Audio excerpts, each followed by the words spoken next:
podcast fonoaudiológico do Brasil, com Gabriela Braga e Gabriel Martins.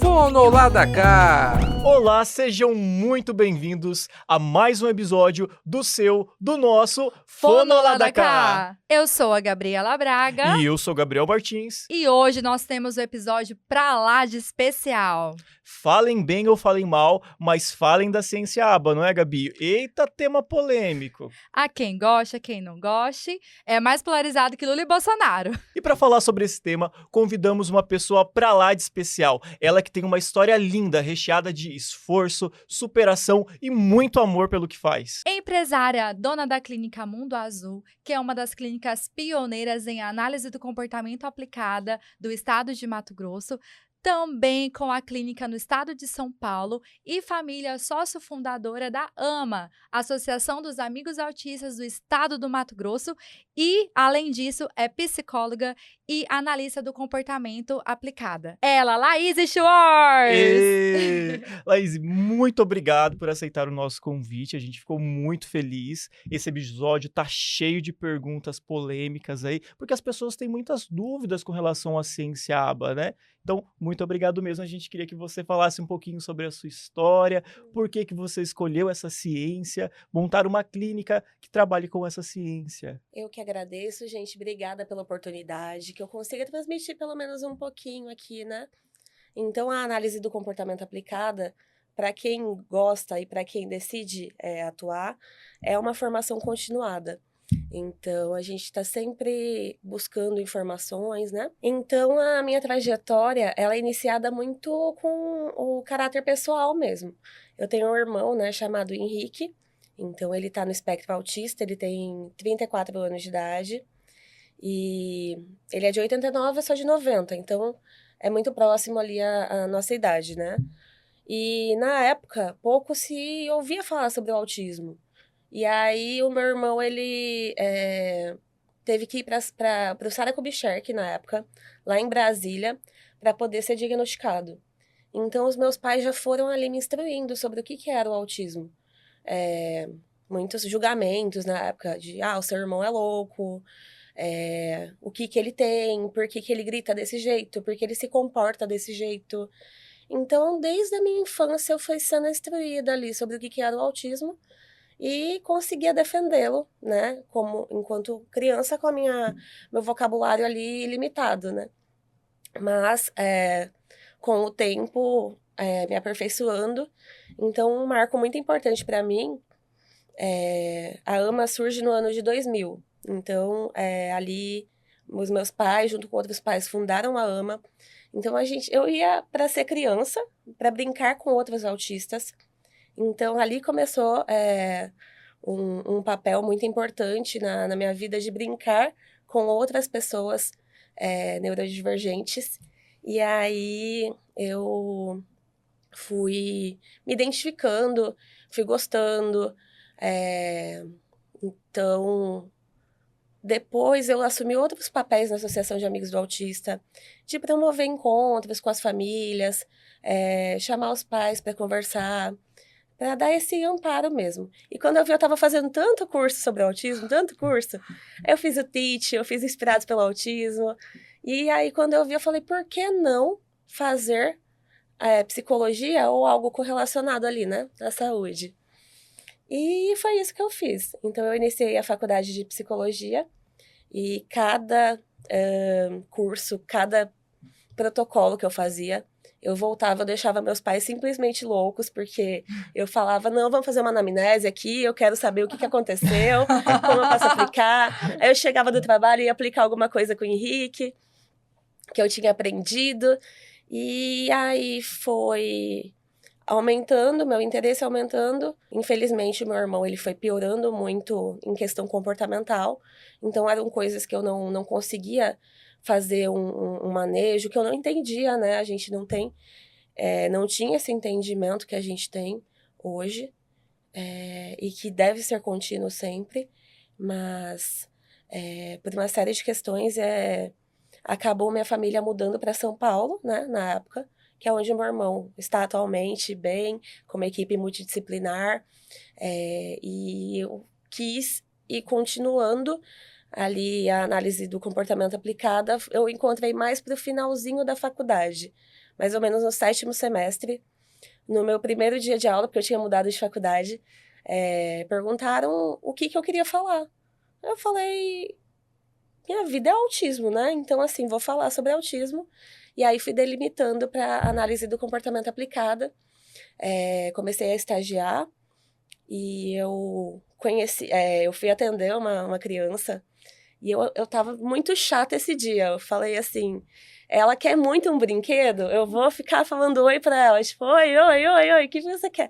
Acho que no 12º oi que eu dei, ela olhou pra mim, era uma criança que não falava, e falou oi, olhando nos meus olhos. E eu achei aquilo o máximo, então eu comecei a pular assim com ela, jogar, você disse oi, você disse oi.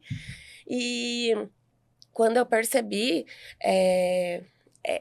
as pessoas que eu atendia ganhando tanto repertório, eu fiquei simplesmente maravilhada e eu quis continuar atuando, né, na análise do comportamento aplicada, a ponto de eu fazer a Clínica Mundo Azul, junto com outras pessoas que foram fundamentais. Então, em 2020, veio a Clínica Mundo Azul, mas assim, depois de todos esses anos de voluntariado, depois de muitas trocas de conhecimento com a comunidade, de muito aprendizado e com uma série de pessoas que passaram pela Clínica Mundo Azul e passam e que nos ajudaram muito a ser o que a gente é hoje. Nossa, que história linda, lá. Você tornou a sua vivência como a sua missão. Isso é incrível. Querendo ou não, é diferente. É diferente quando uma pessoa ela se identifica totalmente com aquilo, ela viveu, ela sabe como é ter um irmão autista, uma pessoa próxima, porque nós que também trabalhamos, a gente consegue ter uma noção quando nós conhecemos, quando nós temos esses pacientes. E a gente sempre fica pensando, imagina como é a família, como essa criança, ela se comporta em casa, como essa criança, ela se comunica em casa. Então, são questionamentos que eu não tenho na minha prática, eu não tenho ninguém da família com transtorno do espectro autista. Então, eu acho incrível você ter tido essa experiência que te motivou. Tanto é que a clínica é o que é hoje, né? É uma clínica maravilhosa, uma clínica com uma equipe incrível. Então, ainda bem, a gente tem que entender que as coisas que nós passamos nos fazem melhores. Nos dão uma missão, nos dão uma direção de vida, um ideal. Laís, você disse uma coisa que eu achei muito curioso, que o tema foi o autismo no seu primeiro dia de aula. Naquela época, qual era o conhecimento da sociedade sobre autismo? Uhum. Na verdade, no meu primeiro dia de aula, me pediram para escolher o meu TCC. E aí eu falei, vai ser sobre autismo. Mas eu acho que é algo que tem melhorado, mas ainda tem um caminho muito longo para ser percorrido. Você ouviu, assim, muitas pessoas falando que seu irmão... de não entender o autismo e realmente criticá-los. Criticar o comportamento, falar, nossa, seu irmão é doido. Eu ouvia cada coisa. Aí eu falava, ele é autista. O quê? Ele é alto? Nossa! Juro! Ele é autista. Caramba. O quê? Ele é artista? Ele toca o quê? Que instrumento? O que ele faz? Não, gente, ele é autista, ele tem uma dificuldade social, ele se comporta de algumas formas não tão socialmente aceitas, né? Então, um dos nossos papéis, inclusive, é fazer as pessoas entenderem o autismo para julgar menos, né? Hoje em dia, a gente tem, por exemplo, muitos adultos que não sabem, que são diagnosticados na vida adulta e que sempre se sentiram ali um pouco tristes, fora da caixa, né? Sim. E ali tentando se enquadrar, fazendo aquele esforço, né, o tempo todo para se enquadrar numa caixa. Pra quê, né? Só aumentando a tristeza, a depressão, enfim. Laís, explique para as pessoas de uma forma bem simples, para os nossos ouvintes, o que é aba. É muito importante a gente trazer essa informação, porque ela é pouco conhecida. Ela não é conhecida para todos. Tanto é que quando nós lançamos a pergunta, teve uma pessoa que perguntou, o que é aba? Eu não estava esperando por essa pergunta, mas eu achei bacana. Achei muito bacana esse interesse de saber o que é isso. A análise do comportamento aplicada é uma ciência que atua sobre o comportamento. E não só sobre o comportamento humano. Então, todo mundo se comporta. A gente está aqui, a gente está se comportando. Comportamentos, por exemplo, pensar. Pensar também é um comportamento, só que é um comportamento encoberto. A gente não tem acesso ao pensamento do outro, a não ser que pergunte. Isso é uma dúvida muito recorrente. Mas o analista do comportamento só se interessa pelo comportamento visível. Não. O comportamento encoberto também é importante. Então, a análise do comportamento é uma ciência muito completa. Então, não tem essa de, o comportamento aconteceu do nada. Não, nunca é do nada. O que aconteceu antes? Então, tem um antecedente, resposta e consequência. Antecedente, resposta e consequente. A consequência delimita muito se o comportamento vai ocorrer, vai voltar a ocorrer ou não. Então, a análise do comportamento, ela utiliza muito os reforçadores. Pensando hoje, por exemplo, qual que é o meu reforço de estar aqui hoje? É de conseguir falar um pouquinho sobre esse tema que eu gosto tanto. Então, se eu consigo falar sobre algo que eu gosto, eu vou estar sendo reforçada. Vocês estão me reforçando a falar, a fazer alguma coisa que eu gosto. Essa ciência, ela ajuda a identificar vários padrões. E o objetivo principal é a aquisição de comportamentos novos, manutenção de comportamentos e diminuição de barreiras comportamentais. Mas por que diminuir barreiras comportamentais? O tempo todo a gente está se comportando, certo? Então, se eu tenho comportamentos desafiadores o tempo todo, é muito mais comum que eu não comporte de outras maneiras. Não desenvolva novos repertórios, não desenvolva novos comportamentos. Então, por isso é importante que a gente consiga diminuir as barreiras comportamentais, porque elas podem ser prejudiciais para a aquisição de linguagem, para a aquisição de novos repertórios. A análise do comportamento, ela é qualidade de vida. Então, a gente quer fazer que o nosso aprendiz se desenvolva, que ele consiga alcançar novos repertórios, que ele consiga ali uma desenvoltura social, que é o mais preocupante, né, com relação ao autismo, esse isolamento. E como a gente aprende? Com as trocas. Então, a gente está aqui hoje fazendo o quê? Trocas. Estamos aprendendo uns com os outros. E isso é o mais mágico na análise do comportamento. É se desenvolver de novos repertórios, você conseguir diminuir comportamentos problemas, promover uma qualidade de vida não só para o nosso atendido, mas para os seus familiares e, consequentemente, para a comunidade.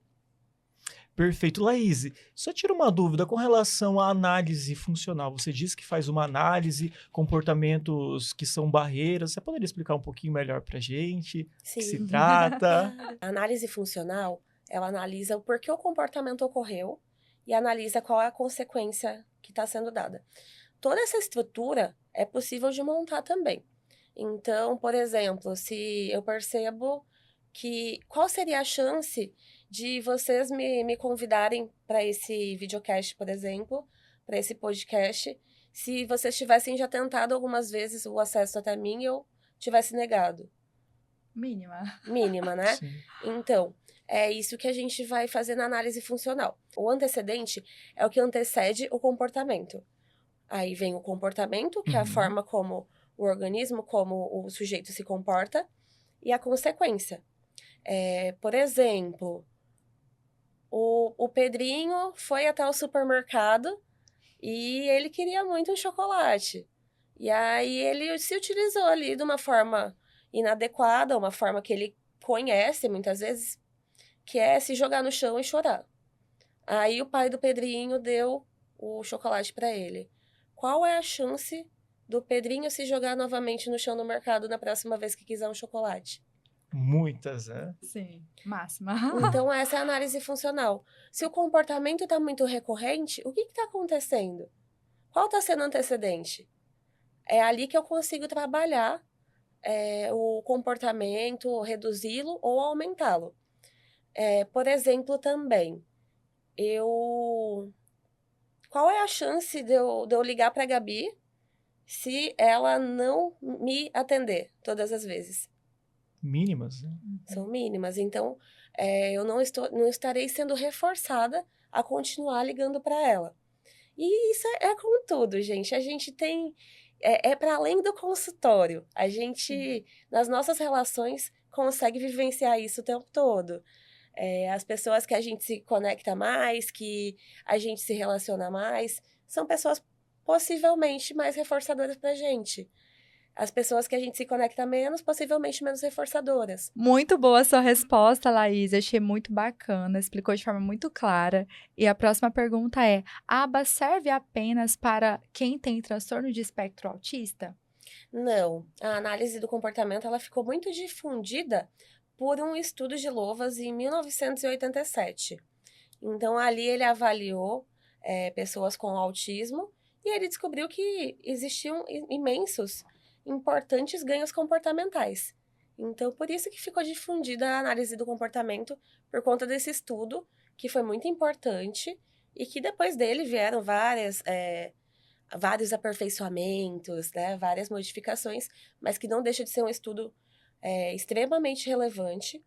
Então, a análise do comportamento foi muito difundida, mas ela é uma ciência que pode ser aplicada, que deve ser aplicada em cima do comportamento. E todos nós nos comportamos. Então, eles podem ser aplicados de forma na comunidade, na empresa, em contextos clínicos e muito além. É uma ciência bem completinha. Nossa, que interessante. Lá, eu lembrei da frase do Lowas, que é assim: se eles não aprendem do jeito que nós ensinamos do jeito que eles aprendem. É muito importante trazer essa responsabilidade para nós, terapeutas, de nos adequarmos ao jeito da criança, entender que cada criança tem o seu jeito, cada criança é diferente uma da outra. E não colocar realmente, como você falou, a criança numa caixinha, não é mesmo? Com certeza. A responsabilidade é nossa também de nos adequar, de implementar novas estratégias, de colocar a motivação do nosso atendido lá em cima, porque assim a gente vai ser interessante para ele, né?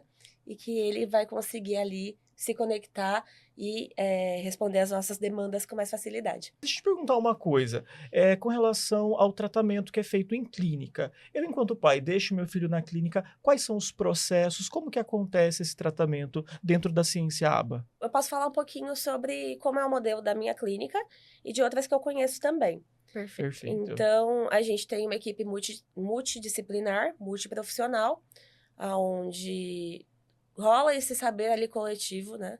Várias especialidades, mas a gente pede para que as pessoas que estejam ali engajadas no ambiente clínico, os nossos profissionais, saibam da análise do comportamento aplicada. Por quê?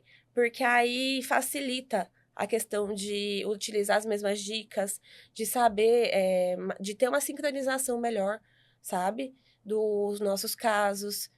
Então, a gente faz os nossos grupos para conseguir ter as trocas rápidas. Então, os pais, eles deixam ali as pessoas, né, para serem atendidas. Hoje, a gente atende independente da idade, porque a gente considera que o ser humano é um ser em potencial. Se fala muito da neuroplasticidade na vida infantil, mas depois a gente continua ainda tendo neuroplasticidade. Então, o tratamento é ali ofertado dentro do ambiente clínico e fora também. Por quê? Porque é importante que a pessoa que eu atendo consiga se comportar e aprender os comportamentos em outros ambientes também. Como a escola, tem a intervenção nossa que é feita no shopping, aonde o comportamento é evocado, aonde o comportamento ocorre. Então, é ali que eu vou estar presente. E é muito importante também que os pais consigam estar estudando, consigam acompanhar as intervenções, serem orientados também pela equipe multidisciplinar, porque os pais são uma peça fundamental. A gente precisa muito que os pais continuem as intervenções em casa. E assim é feito um pouquinho do nosso tratamento. Em relação a como que funciona, tem também uma pergunta polêmica, que é perguntando se aba é só mesinha. Como que é esse aba mesinha? Você poderia explicar para a gente como que funciona, explicar para os pais que estão nos ouvindo, que têm interesse em que seus filhos sejam atendidos por essa ciência? Veja bem, gente, a gente está aqui numa mesa, certo? Olha a importância da mesa. a gente come em uma mesa, a gente escreve em uma mesa. Por que demonizaram tanto assim a mesinha? Então, assim, será que foi a prática de alguns analistas do comportamento mais severas? Mas a gente sabe hoje em dia que é muito importante a mesinha. A aba não é só mesinha, mas a mesinha é muito importante. É fundamental. Elaise, você acha que a ciência aba é o único tratamento para pessoas com autismo? Não, existem outros tratamentos. Inclusive, eu já estudei sobre o TEACH, maravilhoso. Me ensinou muitas coisas legais de como formular dicas. Estudei também e fiz o Inspirados pelo Autismo. Aprendi muita coisa legal também nele. Com a respeitar a sonorização, a incorporar ali a criança também. Conseguir, né, ter a atenção ali da pessoa que eu tô atendendo. E tem outros métodos também, tem outras práticas, né? Mas o que a gente fala é que a análise do comportamento tem evidência científica. A análise do comportamento, ela tem evidência científica para autismo, mas existem outras práticas também e que, pelo tempo que eu estudei, eu gosto muito e admiro muito também. Lá, agora vamos para o tão temido assunto polêmico. Esse é um dos mais polêmicos, que é sobre a carga horária. Tem crianças que ficam 30 horas semanais, até mesmo 40 horas semanais. E muitas pessoas têm preconceito e eu já vi muitos comentários falando que pela criança ficar muito tempo na clínica, em espaço terapêutico, ela não tem tempo de ter essa espontaneidade de ser criança. Então, você poderia falar um pouco isso, como essa carga horária é definida, como vocês pensam sobre isso, qual é a opinião de vocês, o que a ciência aba diz sobre isso? A carga horária, ela é relativa. Como é definida? Através de avaliações. No mundo, vou tentar dar um exemplo, a gente trabalha, eu ia colocar 8 horas, mas hoje em dia a gente trabalha muito mais do que isso, né? A gente trabalha em casa A também, gente né? trabalha em casa, a gente trabalha em vários ambientes. Então, um adulto, né, ele trabalha ali 8 horas por dia, vamos supor. Por quê? Porque ele precisa realizar o desenvolvimento das suas atividades, ele precisa realizar as trocas, o aspecto social ali no trabalho dele. E isso ocorre com o adulto e pode ocorrer também com a criança. Agora, o que acontece? A criança vai viver em cima de protocolo essas 8 horas por dia? Não. Ela pode... Por exemplo, se eu tenho uma criança, um adolescente... Vamos falar um aprendiz. Vou citar como aprendiz aqui, porque assim, a gente tem atendido independente da idade. E vamos supor que essa pessoa precise de um acompanhamento especializado na escola, que é previsto na lei. A Lei 12.764 fala da necessidade do acompanhamento especializado na escola. Só na escola, no âmbito escolar, vão ser 20 horas. Mais a carga horária que eu preciso trabalhar em um ambiente clínico, em um ambiente domiciliar. Então, por isso que a intervenção, muitas vezes, acaba ficando com uma carga horária maior. O tempo para deixar a criança ser criança. Ali eu vou estar utilizando operadores motivacionais e eu vou brincar também com essa minha criança. Do que adianta eu deixar um tempo enorme para essa minha criança que não socializa ser criança? O que ela vai estar fazendo nesse tempo? Então, assim, eu vou estar deixando ela ali sem intervenção nenhuma, só emitindo estereotipia. O que ela está ganhando com isso? Ela está perdendo com isso. Então, por isso que é a necessidade da gente aproveitar a oportunidade, da gente conseguir estar em vários ambientes ali, generalizando esse comportamento, num contexto naturalístico, num contexto mais estruturado, para que a gente consiga aproveitar as oportunidades e criar as oportunidades. Ali, eu vou estar engajando com a minha criança. Nesse caso, né, vocês perguntam o tempo dela ser criança. Eu vou estar ensinando também, e eu vou estar sendo criança com ela, entrando em contextos lúdicos, entrando em brincadeiras que vão facilitar e vão favoritar a qualidade de vida dela. Perfeito. Laís, uma outra pergunta polêmica que nós recebemos é que se existe contraindicação para essa ciência. Por exemplo, quem determina qual ciência será utilizado no tratamento e como que funciona esse processo? Certo. Desconheço contraindicação para uma coisinha tão linda, gente. Como essa ciência é muito completa, não há contraindicação. Dentro dessa ciência, a gente tem alguns meios de como replicá-la, né? Mas não há contraindicação, não. E quem define, na verdade, os pais, os médicos, a equipe multidisciplinar. Então, é muito importante que seja escolhido, né, algo que vá solucionar e que vá possibilitar uma melhoria na qualidade de vida com uma evidência científica. Então, vamos para a nossa próxima pergunta. Nós queremos saber, os nossos ouvintes também, quais são os critérios de exigibilidade do ABA? O que faz o ABA ser adequado para aquela criança? A análise do comportamento vai ser importante ser aplicada em contextos onde a pessoa atendida, o aprendiz, ele tem a necessidade de melhora nos comportamentos, de diminuição de comportamentos desafiadores. Então, acho que a principal exigibilidade é essa, que a pessoa precise desse atendimento e nos contextos, né, adequados. Então, é muito importante que se faça uma avaliação comportamental antes para identificar qual que é a necessidade da intervenção e em qual proporção, qual carga horária. Certo. E, Laís, qual que é a diferença do ABA naturalístico para o ABA DTT? Existe diferença? Como que funciona? Se puder explicar também o que é o DTT. O que é o DTT, é verdade. Claro, os dois são muito importantes. Então, o ABA naturalístico ele vai ocorrer de uma maneira menos estruturada, em outros ambientes, no ambiente clínico também, mas assim, de uma forma mais natural. O DTT é um treino por tentativas discretas. Então, por exemplo, são feitos... É dada ali a oportunidade, né, para que... Ou a gente pega a oportunidade, sempre aproveitando a oportunidade ou criando a oportunidade para que o comportamento ocorra. E quando esse comportamento for ocorrendo, a gente vai reforçando. Então, o DTT é muito importante nas intervenções e o modelo naturalístico também é muito importante. Não tem rixa ou não deveria ter, porque ambos são muito importantes. Às vezes as pessoas ficam assim, porque eu sou mais naturalista, porque eu sou mais DTT.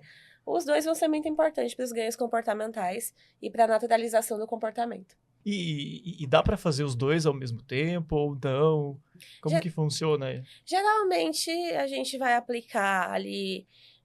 A gente tem o programa de intervenção comportamental. Certo. Então, dependendo do modelo, do objetivo, a gente vai colocar uma forma de ser aplicado. Uhum.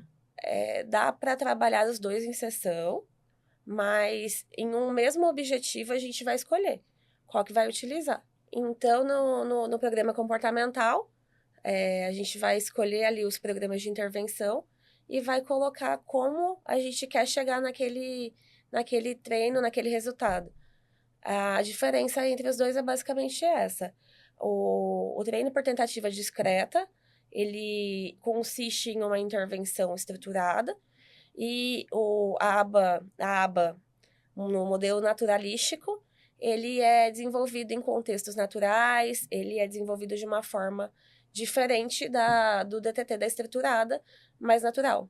E o que seria esse treino estruturado? Como que O treino por tentativas discretas, ele é realizado através de várias tentativas, onde eu vou evocar o comportamento, onde eu vou dar ali o meu comando instrucional, eu vou fazer aquela solicitação, e aí eu vou esperar a resposta. A cada resposta correta, ok, eu vou reforçar o comportamento. Isso também pode alterar. O que eu faço para manter o comportamento? Se toda vez que você falar, por exemplo, alguma coisa pra mim de legal, e eu falar, nossa, legal, Gabriel, muito bom, enjoa também, né? Então, assim, eu vou intervalando cada vez mais os reforços.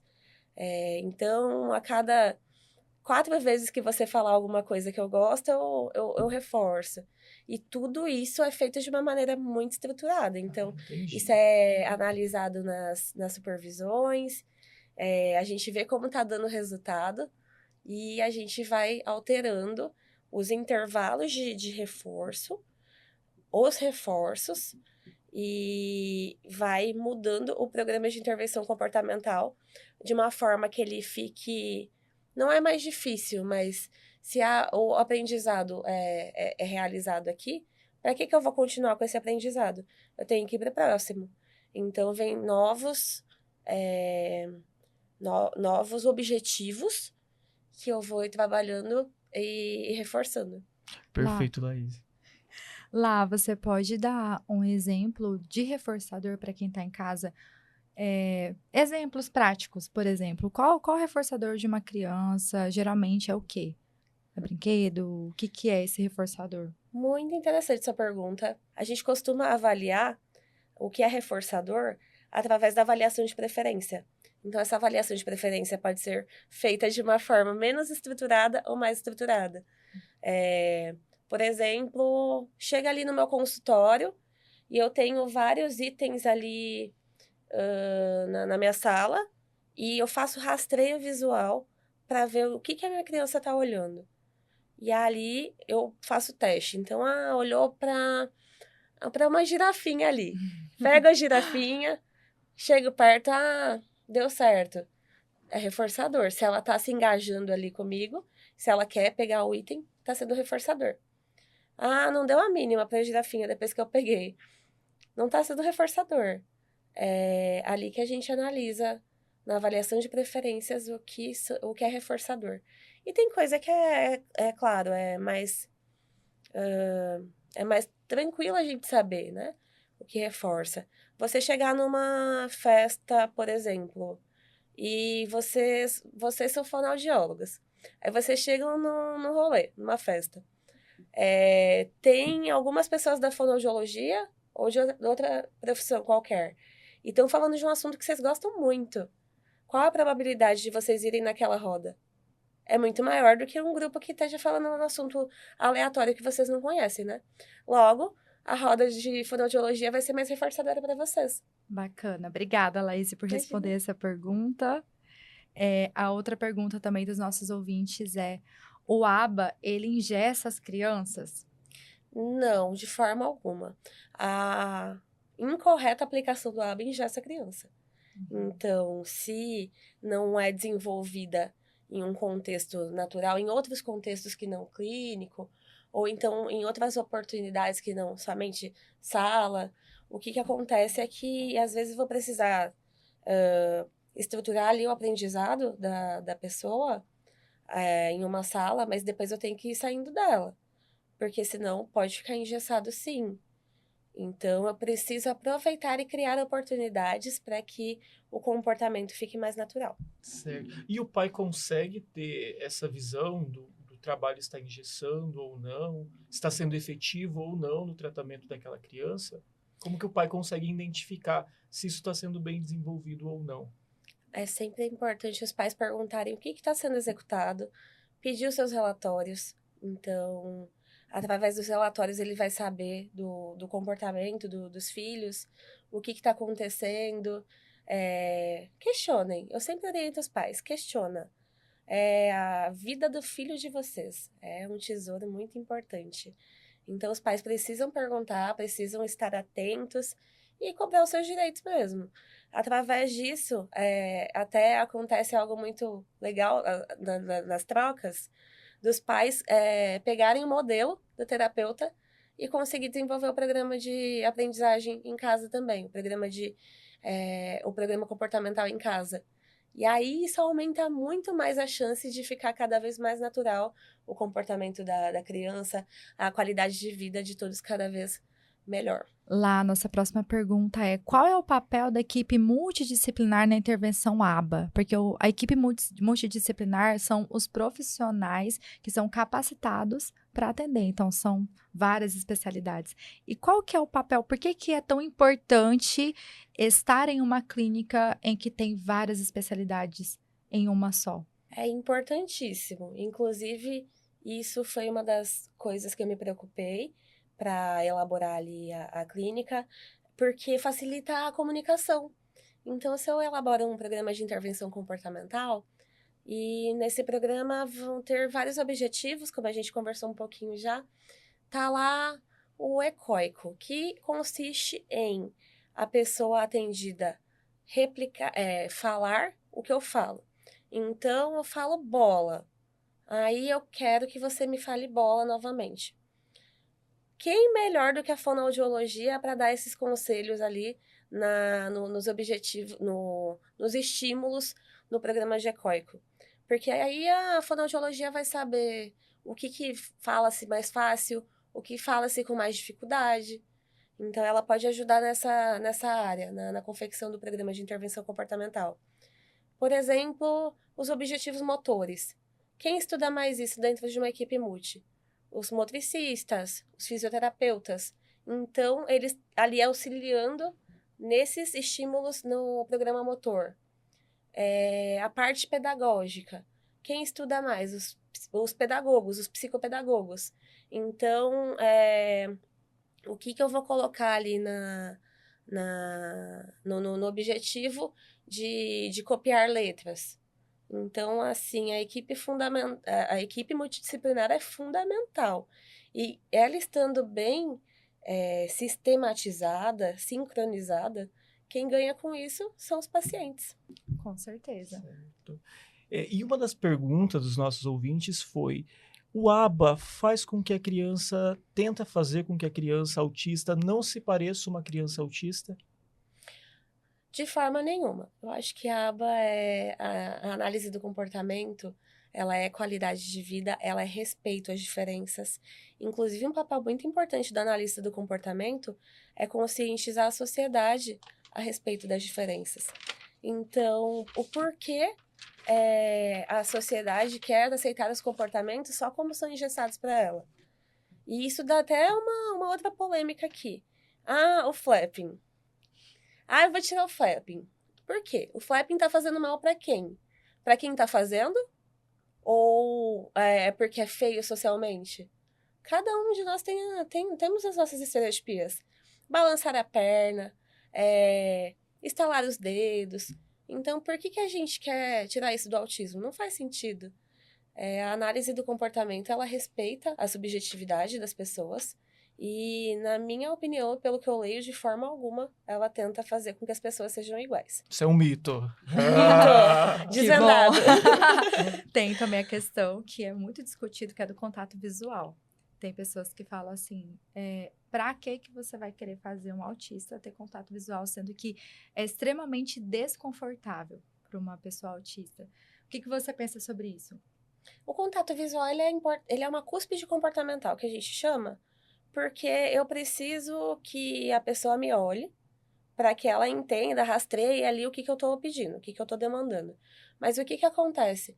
Não precisa olhar também em todas as oportunidades. A gente não está o tempo todo conversando e olhando no olho um do outro. Verdade. Então, se a gente está no celular e a nossa criança está ali chamando e eu estou respondendo a ela, mas estou aqui, por que eu exijo que ela faça o mesmo? Para que ela me olhe em todas as oportunidades? Não tem sentido, né? Laís, além de empresária, você é família sócio-fundadora da AMA, como nós falamos anteriormente, certo?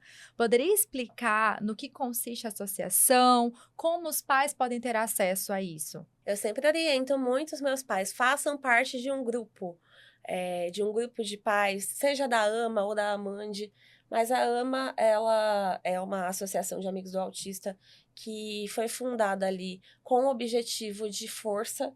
Então, para os pais não se sentirem sozinhos, para promover eventos, para promover conhecimento, aquela força mesmo política que a gente tem que ter. Porque já são tantos os desafios, né? Então, a gente precisa ir atrás dos nossos direitos. E eu sempre oriento os pais para que faça parte da comunidade, que se engaje, né, nessa luta. Das avaliações que eu faço, ou então o pessoal que me procura, eu sempre pergunto, você já está em algum grupo? Porque é importante para você não se sentir sozinho. Atualmente a AMA ela tem a sua sede própria, estão acontecendo alguns atendimentos lá. Atualmente eu não tenho nenhum cargo na AMA, meu pai ficou como presidente da AMA por um longo período, e depois que eles foram para São Paulo, outra pessoa seguiu a liderança, e ela tem um grupo no WhatsApp com vários pais que trocam informações, que marcam eventos.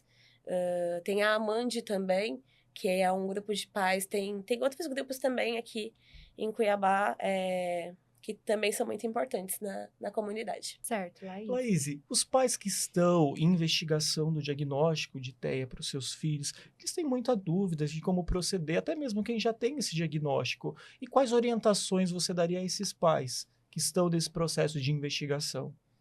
Leia, gente, é muito importante. O marco do desenvolvimento infantil tá ali para isso. Então, eu sei que às vezes as pessoas falam, mas cada criança tem o seu tempo. Mas tem os marcos de desenvolvimento ali para ajudar a gente, né? Então, vamos ler, vamos procurar orientação, especificamente no autismo, né?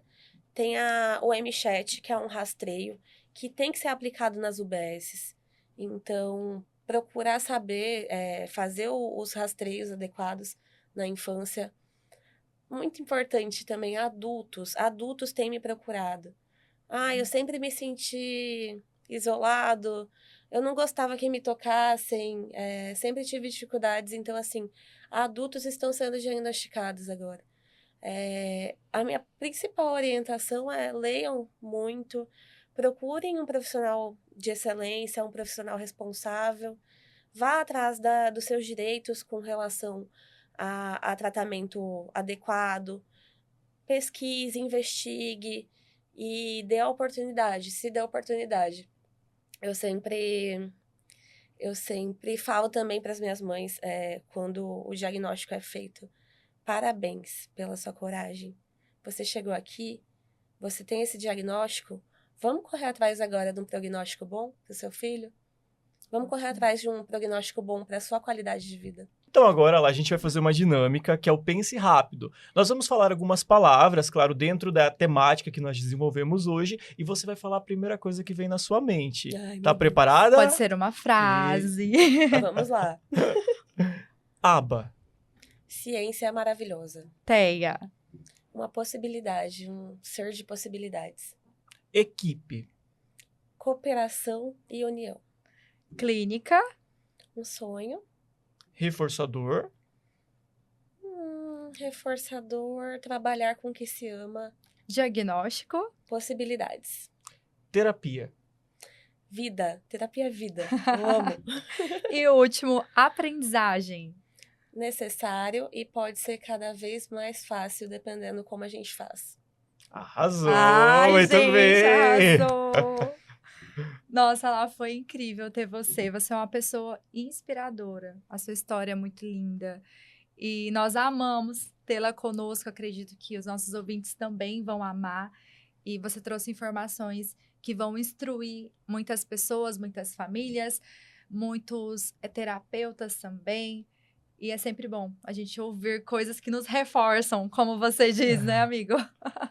Você é um ser extremamente reforçador. E essa entrevista foi fantástica. A gente separou um mimo para você. A nossa primeira convidada, né? Tinha que receber o mimo com muito carinho. O Gabi vai entregar para você essa linda canequinha! Meu Deus, eu amei, gente! Para você tomar aquele café, lembrar de nós, dessa experiência que você teve. E uma lembrancinha com amor. Pode abrir. Vamos ver. Vai dar uns ruidinhos, né, produção? Mas sucesso, pode abrir. Olha que lindeza isso! Vocês são maravilhosos. Vocês são incríveis. Eu fiquei muito feliz. Eu confesso que Para ainda falar de análise do comportamento, eu fiquei bem receosa, porque é cheio de termos técnicos, né? Mas o objetivo também era tentar transmitir de uma forma mais leve, né? Mais tranquila. E eu acho que eu consegui, assim, um pouquinho. Ih, conseguiu muito! Conseguiu muito, nossa, 100%. Eu agradeço muito a oportunidade. Vocês me reforçaram muito de estar aqui fazendo o que eu amo hoje. Ai, que linda! Ai, gente, maravilhosa. Então, vocês que acompanharam o nosso episódio, fiquem com a gente, que o próximo episódio, né, Gabi? Tá imperdível. Com certeza, já está escrito, inclusive. E para você, ouvinte, que ainda não nos segue nas nossas redes sociais, o nosso Instagram é... Fono.ladacá. O nosso videocast também é transmitido através da plataforma do Spotify, através do nosso canal do YouTube, a plataforma Deezer e a Amazon Music. Então é só procurar Fono Lá da Cá que você vai ouvir o nosso videocast. E se você estiver ouvindo por áudio, convido vocês a participarem através do vídeo conosco. E é isso aí, gente. Fono Ladacá. É pra você! Tchau!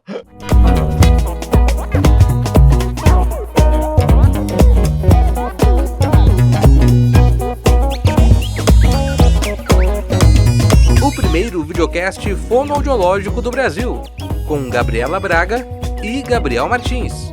Fono Lá da Cá!